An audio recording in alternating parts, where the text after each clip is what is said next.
Co? Že mě ještě neznáte? Jmenuji se Patrik Mežek. Je mi více jak 10. Měřím o 2 metry a vážím dál 30 kg. A jinak moje tělesné partie jsou precizní a vyrýsované.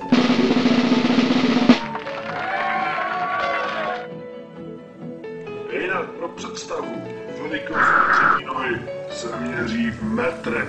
A tak hodně děvčata. Mezi mé koníčky patří flákání a basketbal. Cigarety a jiné závislosti tady zmiňovat nechci. Často se mi lidé pletou zrážem, trapáním, kterýma dělal třesku. A k tomu činy převěsil Chucka Norrise. Tak například. Chuck Norris je tak rychlý, že ho na zemi koule kopne se dozad. Ale Patrik, když je bolí nohy, tak si stoupne. Co k tomu dodat? Tak snad jenom čau. Občas vyšuje střední průmyslovou školu v Písku. Premium třídy. No, jak jinak, no.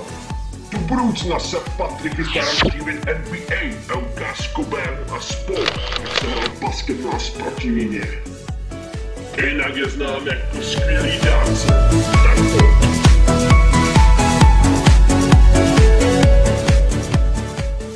Jeho skrytý talent spočívá v kouzlení. Magie, to je jeho. Tady je první kouzlo. Tak takovou letušku bych chtěl mít taky, děcka. A co tu máme dál? Wow! Kde je? Tady Patrik z Bělý Veře na nervy. Tak, děcka, dost proti ní.